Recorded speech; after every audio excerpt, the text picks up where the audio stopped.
Welcome in, my name is Ryan, and in this video we are talking about Clair de Lune.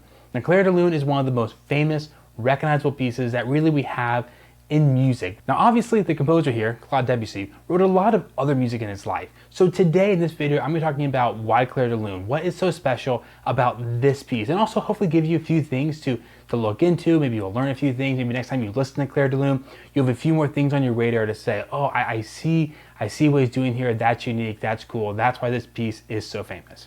And we're going to start out here with the first and maybe biggest reason, and that is the beautiful sound. Now, I hate when people just generically say this piece has a beautiful sound, because lots of pieces have beautiful sound. I mean, a lot of pieces have beautiful sounds. I'm going to get into what I mean by beautiful sound. So the first one here is texture. So texture kind of describes the way the notes work together, the way they blend, the highs and the lows, the thickness and the thinness of the sound. And Debussy is really an expert at textures. So right from the beginning here, we get this really, really thin, clean, high texture of this.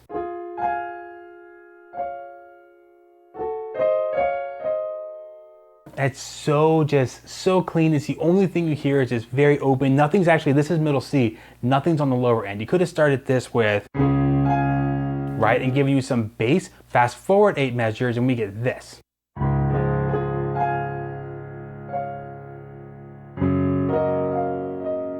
Just a little thicker, nothing too crazy yet, but just kind of richening up that sound. But the next page is where it gets really interesting. This is my personal favorite section of the piece because the texture is so cool. So we went from having a very close spacing where the notes were close together at the middle of the piano. He started adding a little bass here with, so you get a little bit of that bass, but on this page, at this section, he really opens it up and we get this really low note down here. In fact, one of the lower notes on the piano way down there and this super high sound. And he's going to blend the two together. We're going to get a bass note and then back up here to a closed texture where he's going to keep reinforcing with a bass note like this.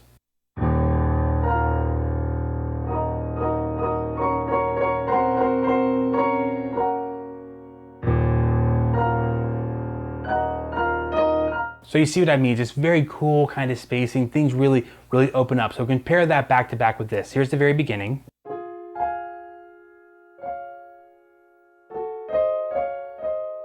And now this.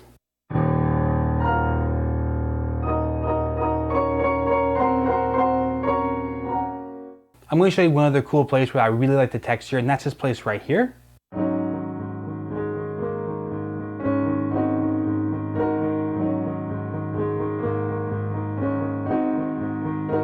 Just more of this murky kind of whoa, down there in the lower end. But again, it's just more of like a rich, smooth sound now. We had the clean, we had the big kind of more spaced out, like ominous, big feeling one.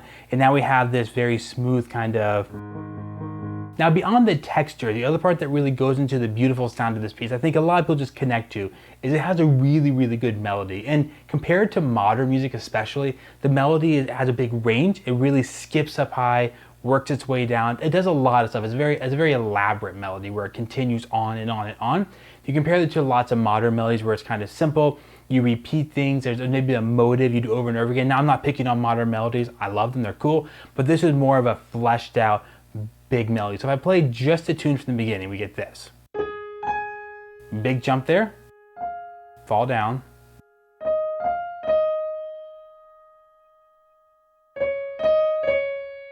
more jumps, but we're going to continue to work our way down.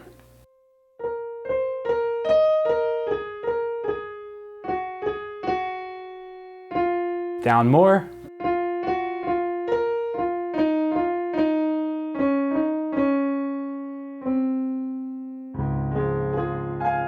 So it's a really cool melody. You go through a journey. That's really the opening tune. And honestly, those beautiful melodies kind of continue throughout the whole piece. I'm not going to play all of them. Just give the piece a listen. The melody is typically that most prominent note that you hear at the time, and they're gorgeous. This piece just goes from one beautiful melody to the next, eventually goes back to the first one again. So it's just a good listen. It really just adds, if it didn't have that good melody, if it was just textures, it might not be enough to kind of grab onto.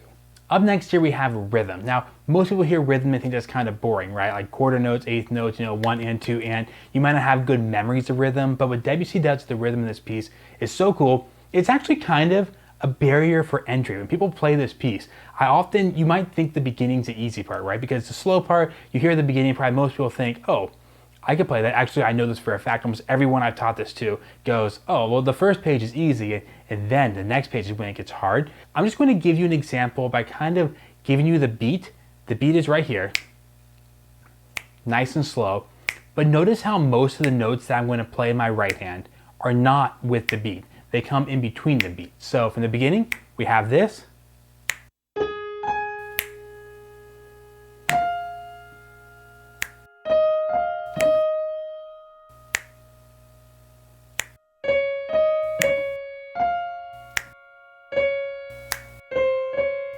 The reason that rhythm is so cool and so important for this piece is it gives off the feeling of kind of freedom, of maybe kind of existing without a driving goal. That this music has a little bit of an element of what we call like stasis, right? Static music, where it's not driving towards a goal. It's not this huge, giant, epic piece. It's like rhythmically punching forward. This is more just a sit back, relax, we're in here for the long haul kind of piece. And the rhythm really does that. If you had written this rhythm, or Debussy had written this rhythm, in a super kind of aggressive, on the beat sort of way, it would feel punchier to us. One of the ways he sort of de-emphasizes the beats. Basically mean as a listener, you don't feel that punch all the time, is he doesn't give you notes on the beats. Notes on the beat are going to feel punchier. If you had something like this, I'm sorry for all you lovers of this piece, I'm sure you hate that, but that would really mess up the kind of vibe you get off this piece if it was very boom, boom, boom.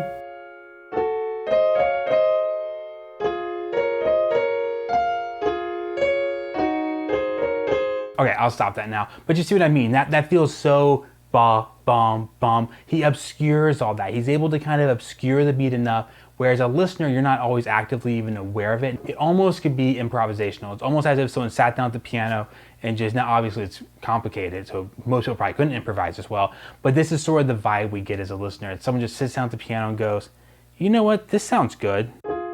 It also might sound good up there too. Yeah, I like that. Let's move it down maybe.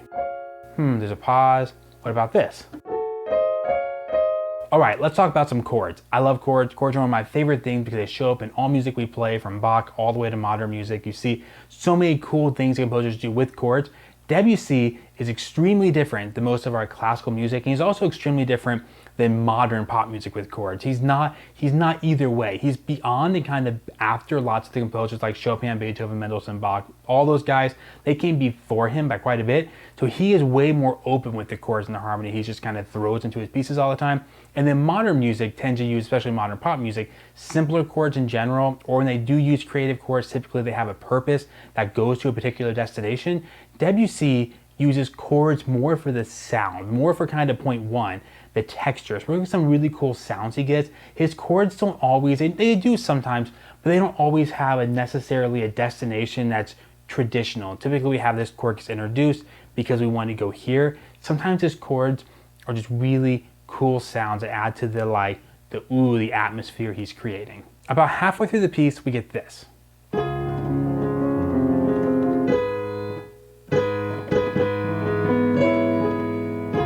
That's a weird chord. So we start off with this. All's good. A little different, but not too crazy. But then this one. Wow, that's so far away from where we were a second ago. We get this. Okay, normal again, and then this one again. Now where's this chord go? Well, it should go somewhere, but Debussy takes it right back to the original chord. And that's what kind of makes Debussy again unique. He's kind of incorporating these chords for their sound, their texture, the feeling they give off, rather than like, here's a traditional harmonic progression I should take. Like this chord should go to this chord, should go to this chord. He's just like, here's a sound. Let's go here. Let's go here. And back to the beginning. Here, and back to the beginning, kind of. And then we get this chord. Real shocker. And you actually notice some of the chords are more harsh than we might expect, like this one right here. It's kind of a shocker to hear this chord followed by this chord. But in the piece, it works great when you get this sound here, right? And then it's followed by this sound here. The last thing we're going to talk about today is the progression of Clair de Lune, like where it starts and where it ends up, where it goes in the middle. And this is where maybe I'll make some Debussy fans mad at me. That's fine.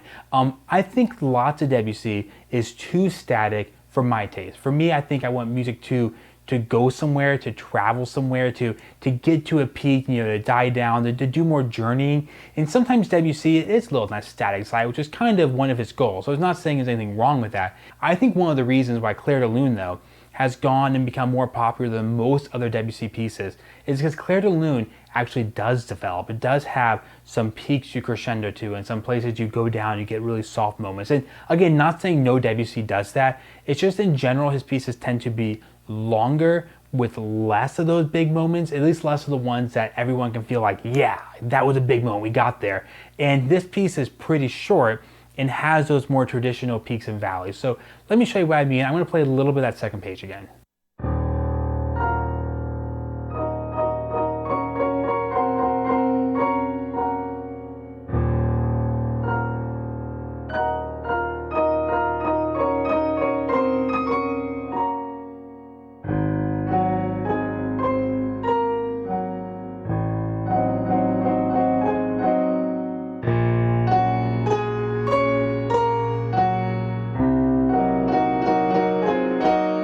I think one of the reasons this piece is so popular is because it has moments like that kind of swell, get big, and have those feel-good moments for the audience to be like, yeah, we got somewhere, we made it. That with modern music, when they get a big drum solo or you get a big build and everything cuts on the chorus, those moments to be like, that's my favorite part of the song. I think this one has that. Debussy has those, in this piece, in Clair de Lune, there are those moments you can latch onto and be like, that right there, that was a great moment. All right, let me know in the comments down below what other classical pieces you'd like to see me talk about, maybe analyze, break down, talk about why it's popular or maybe why it's not popular. See you in the next video.